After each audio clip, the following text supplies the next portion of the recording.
I want to ask you a question straight out, flat out, and I want you to give me the honest answer. What do you think the chances are of a guy like you and a girl like me ending up together? Well, Lloyd, that's difficult to say. We really don't... Hit me with it. Just give it to me straight. I came a long way just to see you married. Just, least you can do is level with me. What are my chances? Not good.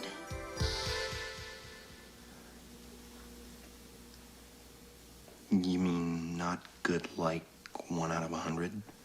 I'd say more like 1 out of 1,000,000.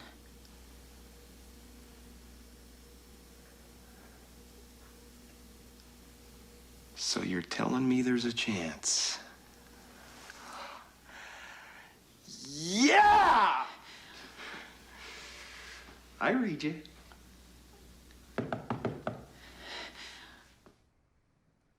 Hello guys. So in this video, Eric Metaxas interviews Stephen C. Meyer about the ultimate mystery of the universe as drawn from recent scientific discoveries in physics, cosmology and biology. If you have a spare hour or so, it's quite interesting. I've left a link in the description. If not, I hope you enjoy the edited version of their conversation.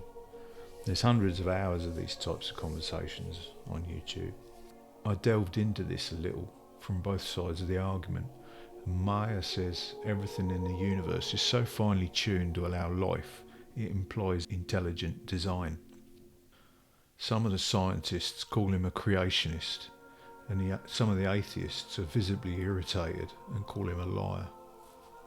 And many say with enough time it is possible life evolved from primordial soup. The TLDR of it all is, it's all speculation and theories, which really means a best guess with the evidence available. We have no idea where the universe came from, why it's here, why we're here, or what our consciousness is. You're saying that what is in DNA is so complex, it's like a library of books. So it's not like a monkey that would just, random, and it's like, oh, he just typed the word the. Oh, he just typed the word cat. We're talking about 50 novels by Dickens and Tolstoy. We're talking about something so complex that you're saying that science now knows that there could never have been enough time. It's the calculations that I show that it's more likely that a random search for a new gene sequence capable of building a new functional protein it's overwhelmingly more likely that such a search would fail than it would succeed, given all the possible opportunities there are for such a search to occur since the first life till now. So it's still, remember Jim Carrey in that film, he asks the girl to go out and he says, what are the chances that a girl like me and a guy like you could get together? And he messes his pickup line and she says, not good. And he says, what do you mean? Like 1 in 100? And she says, no, 1 in 1,000,000, buddy. And then he starts jumping up and down and says, oh, so there's a chance, there's a chance. Okay, there's always a chance. Right. But the question is it more likely that a random search would succeed or fail? And we can show conclusively that it's more likely that it will fail. And therefore, the idea that natural selection plus random mutation is the means by which new information was generated is also more likely to be false than true. And in science, we prefer not to have more likely to be false hypotheses, and we prefer more likely to be true hypotheses. The most fascinating part of what you just said to me is that somebody could be as smart as you and still watch Jim Carrey movies. Isn't that the big takeaway? That's the surprise. It's incredible. Okay, so I have a question. Your book is called The Return of the God Hypothesis. Right. Okay, so to frame this, you have been one of the creators and proponents of this thing called intelligent design, which says the universe looks designed. Science tells us that it looks designed. From the more we know, the more it doesn't look like it just evolved randomly, right? But intelligent design never posits who the designer might be. And that's why you have felt comfortable, and others, Behe and Dembski, saying that it's science. We're just telling you what science tells us, and science tells us it looks designed. We're not telling you who did the designing. That's not our business. We're scientists. Is that reasonably accurate? Roughly the case. The theory of intelligent design, brief definition, is the idea that there are certain features of living systems in the universe that are best explained by a designing intelligence as opposed to a purely undirected material process. Okay? In my writing about the design that we see in life, I have to this point not tried to make a case for the identity of the designer, because there are two possibilities if you're just talking about biology. Life arises well after time equals zero, after the beginning of the universe. So it's at least logically possible that there could be some imminent form of intelligence, an intelligence in the universe that might be responsible for the evidence of design that we see in cells and animals and so forth. And I've never heard that hypothesis. I'm not kidding. Well, you know who's actually proposed it is Richard Dawkins has mentioned this, and once did Francis Crick. Dawkins did it maybe in an unguarded moment when he was being interviewed by Ben Stein in the film Expelled. Right. And he suggested maybe it was a space alien or some agent within the cosmos seeded life to planet Earth. Right. Crick actually wrote this up as a semi-serious proposal in a book in 1980. He got so much pushback, he said, I'm never going to talk about the origin of life again. Well, then who did create the heavens and the earth? Why do you use the word who? You see, you immediately beg the question by using the word who. Well, then how did it get created? Well, by a very slow process. Well, how did it start? Nobody knows how it started. We know the kind of event that it must have been. We know the sort of event that must have happened for the origin of life. And what was that? It was the origin of the first self-replicating molecule. Right, and how did that happen? I told you we don't know. So you have no idea how it started? No, nor has anybody. Nor has anyone else. What do you think is the possibility that intelligent design might turn out to be the answer to some issues in genetics or in evolution?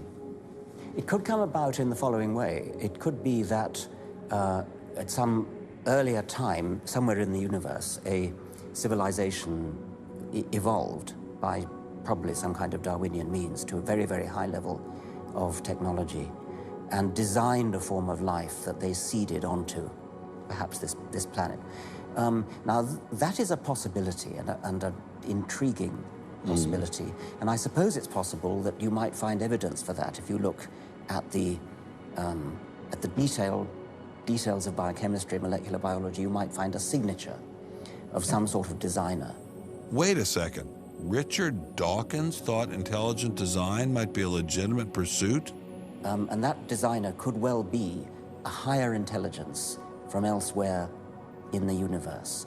Well, but that higher intelligence would itself have had to have come about by some explicable or ultimately explicable process. It couldn't have just jumped into existence spontaneously. That's the point. So Professor Dawkins was not against intelligent design, just certain types of designers, such as God. So the Hebrew God, the God of the Old Testament, he doesn't exist in your view? Certainly. I mean, that would be a very unpleasant prospect. And the Holy Trinity of the New Testament, nothing like that. Do you believe in any of the Hindu gods? Like Vishnu? How can you ask such a question? You don't, how, right? How could I? I mean, why would I, given that I don't believe in any others? You don't believe in the Muslim God? No. And why do you even need to ask? Well, I just wanted to be sure. So you don't believe in any God anywhere? Any God anywhere would be completely incompatible with anything that I've said I assume. Yeah. I just wanted to make sure. You don't believe in any God anywhere? No. What if after you died you ran into God? He said, what have you been doing, Richard? I mean, what have you been doing? I've been trying to be nice to you. Yeah. I gave you a multi-million-dollar paycheck over and over again with your book, and look what you did. Bertrand Russell had that point put to him, and he said something like, "Sir, why did you take such pains to hide yourself?" I've never been persuaded by that idea, because even if you posit a prior intelligence in the cosmos, then you still have the information problem all over again. Where'd you get the information to build that? Who made the alien? Who made the alien? Right. But it's out there. I've always said that the theory of intelligent design is based on scientific evidence, but it has theistic implications. It seems it fits better in a theistic worldview. But I've also long, since that conference in 1985, been interested in the cosmology and the physics. And I've done a deep dive on the biology for the last 10 or 15 years. And I wanted to get back to this, that initial presentation I heard from Alan Sandage and some of those scientists, and explore what the physics and the cosmology can tell us about the identity of the designer. Because if you just think about another evidence of design, and you've written about this, you had that wonderful piece in the Wall Street Journal around Christmas time in 2014 about all the fine-tuning of the universe. The laws of physics are finely tuned to allow for the possibility of life. The initial conditions of the universe are finely tuned. The expansion rate of the universe. We have this kind of Goldilocks universe where everything is just right to allow for the possibility of life. But that's built into the cosmos from the very beginning. It's built into the fabric of the laws of nature. No alien being or no immanent being within the cosmos can be responsible for the laws of physics that make its very existence possible and which preceded its origin back to the very Big Bang. Okay, so again, just so we're tracking, you were, first, when we're talking about the origin of life, theoretically, we're talking about something that happened less than 4 billion years ago, because that's our sense, unless we're young Earth creationists, our sense would be that the either Earth way, is... long after the beginning of the universe. Okay, right. But so now what you're talking about when you say cosmology, you're talking about that moment many, many more billions of years before, whatever. What's the guess these days? 13.8 billion. I knew that.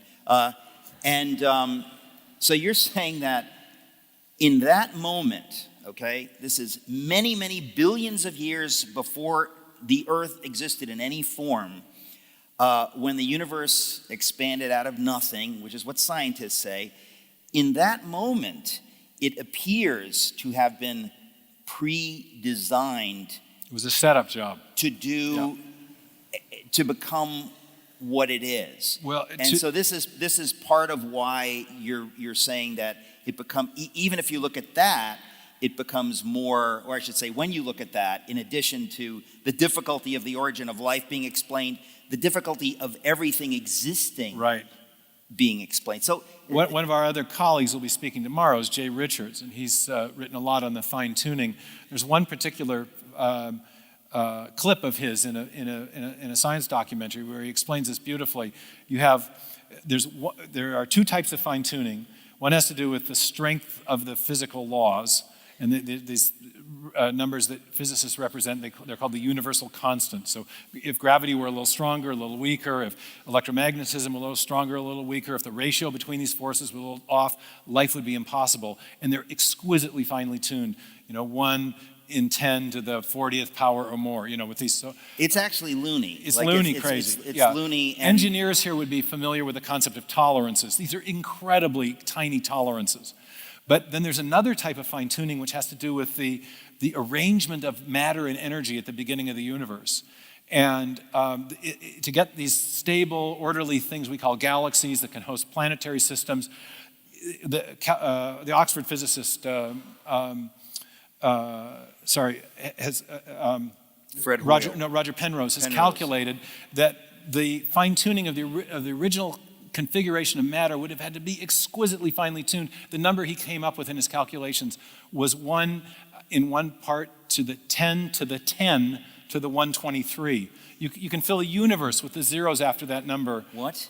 It's what they call a hyper-exponential fine-tuning. So, okay. And that's like getting all the matter and energy in just the right place so it will unfold to make stable galaxies. Okay. So this is completely separate from the 4 constants. Right, that's a different issue, but those are also fine-tuned. Right, well, I'll say. So the question becomes, Stephen, what does the scientific establishment do? In other words, I made the case, and I'll talk about it tomorrow morning, that the more science knows, the more painful it is to put forward the hypothesis that it just happened randomly. In other words, it becomes less and less and less and less and less and less possible to believe that it happened randomly. Now, that's the science. So why doesn't the scientific establishment own up to that? Or what do they do with that? In other words, what you're saying, that they wouldn't necessarily argue with it. It's the conclusion that they don't like. Some of the physicists have definitely seen the design implications right from the beginning. One of the first physicists to discover a crucial fine-tuning parameter was Fred Hoyle, the famous astrophysicist, who was himself at the time a really committed atheist. And he discovered all the fine-tuning parameters that were necessary to make it possible to build carbon in the universe, which turns out to be necessary to make long chain-like molecules, which are necessary to make life. And he was so blown away with the precision of these fine-tuning parameters that he said a common sense interpretation of the data suggests that a super intellect has monkeyed with physics as well as chemistry and biology to make life possible. This is the atheist admitted this. Right, and near the end of his career, he's very much, I met him when I was in grad school, and he was actually very, very sympathetic to the intelligent design idea in biology by that time as well. Now, he's, by the way, the man who gave us the term the Big Bang. Well, it was as a pejorative term. He was trying to ridicule it because he didn't want the Big Bang to be true because, as you said, it implied that there was a beginning to the universe and a creation event. I didn't know that. So he was really all in the tank for scientific materialism. Right. But the fine-tuning evidence just completely turned him around. So this conversation ends up going and talking about odds and probability and the chances of you existing from 1 million sperm and so on and so forth. I looked into DNA and cells and all sorts of things you could spend a lifetime studying. And came to the conclusion that these people do spend their lifetime doing this, and neither of them can really prove anything at the end of the day. Everything is theories and probabilities, and most are uncalculable because of all the time and the lack of data involved. And one thing that occurred to me after all this is that these are very intelligent people. Perhaps they forget that some people think Coronation Street is real. Just putting spirituality aside for a moment and looking at things practically. Anyway, I'll see you next time.